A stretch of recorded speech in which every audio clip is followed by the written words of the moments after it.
Offer Chalaid Remix. Sekeras batu, so that you on my mind no matter what you do. Assalamualaikum warahmatullahi wabarakatuh. Hai semuanya, perkenalkan nama saya Farah Amelia Putri dengan NIM 2505036023. Saya berasal dari Fakultas Keguruan dan Ilmu Pendidikan dengan program studi Pendidikan Fisika. Jadi di sini saya akan mereview materi yang telah dijelaskan oleh rekan-rekan kelompok 1 dengan judul Ejaan Bahasa Indonesia. Nah, di sini ada 4 bagian. Yang pertama itu penggunaan huruf, kemudian yang kedua itu ada penulisan kata, yang ketiga ada penggunaan kata, dan yang keempat ini adalah penerapan kata serapan. Jadi untuk menyimak review materi dari saya,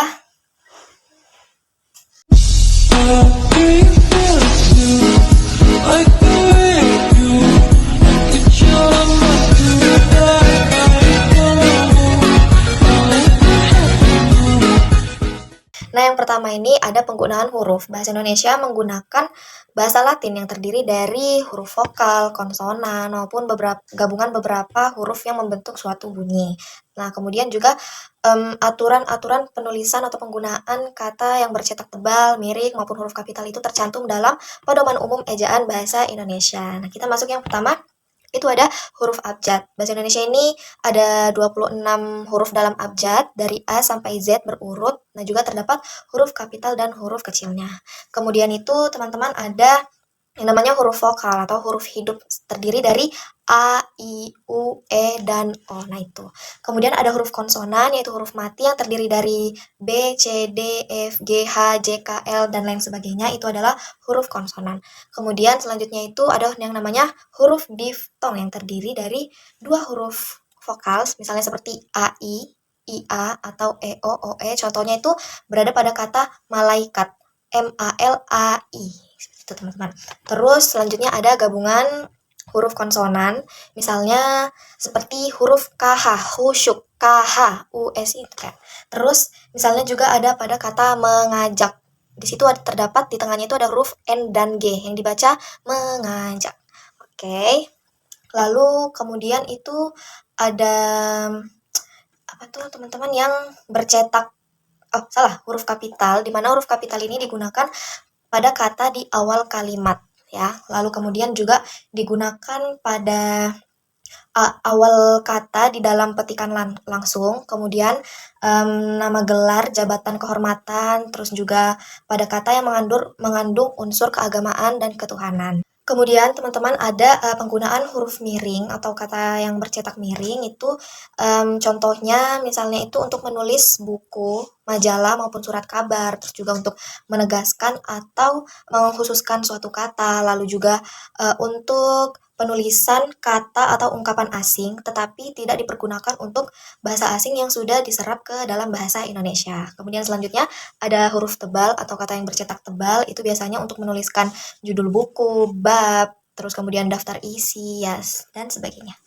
Baik teman-teman, kita lanjut ke bagian 2, yaitu adalah penulisan kata. Di sini penulisan kata bahasa Indonesia ini mengikuti dalam ejaan bahasa Indonesia. Yang pertama itu ada kata dasar. Kata dasar di sini tuh kata yang belum mendapatkan imbuhan. Jadi dia di sini kata dasar seperti rumah. Kalau sudah mendapatkan imbuhan itu kan bisa menjadi perumahan. Tetapi kalau kata dasar dari perumahan ini adalah rumah, seperti itu. Kemudian ada kata turunan atau kata yang telah berimbuhan ya, yang seperti sudah saya bilang sebelumnya. Misalnya ada kata ajak. Di sini kata dasarnya adalah ajak, tetapi kalau kita ubah menjadi kata turunan atau kata yang berimbuhan bisa menjadi mengajak ya. Kemudian itu ada kata depan. Kata depan itu ditulis terpisah dari kata yang mengikutinya. Misalnya kata depan di spasi depan. Nah, terus itu ada pemenggalan kata, di mana pemenggalan kata ini kita tidak sembarang dalam memenggal suatu kata. Jadi dipenggal itu sesuai dengan suku katanya. Misalnya kata barang, jadi barang pemenggalannya. Kemudian itu ada partikel yang dimana katanya ini ditulis bersambung dengan kata yang mendahulunya, seperti siapakah dan dia. bacalah ya seperti itu. Lalu kemudian itu ada kata sandang si dan sang itu ditulis terpisah ya dan juga menggunakan huruf kapital. Kemudian itu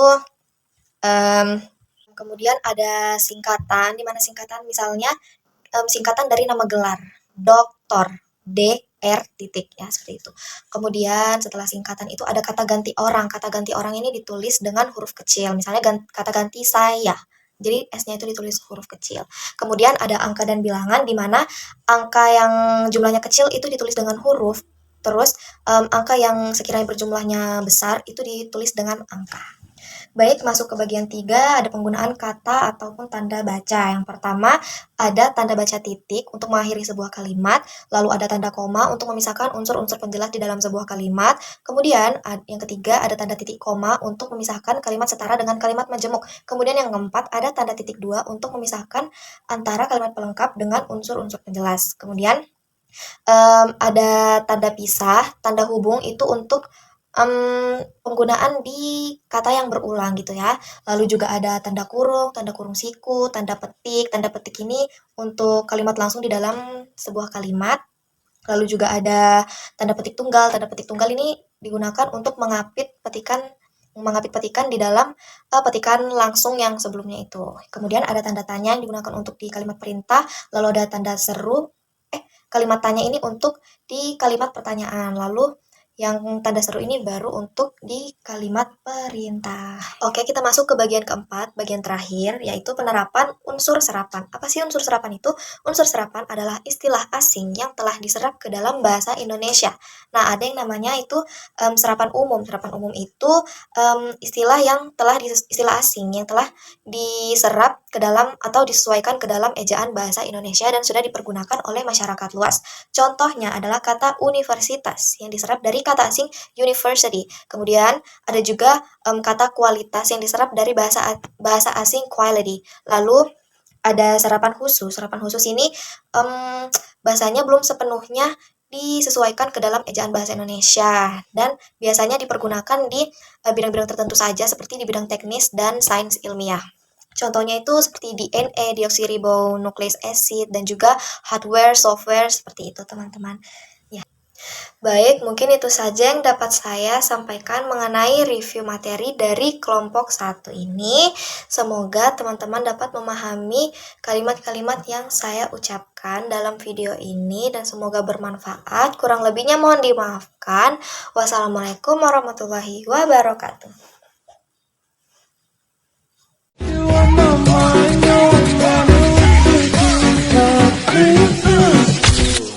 Let's go.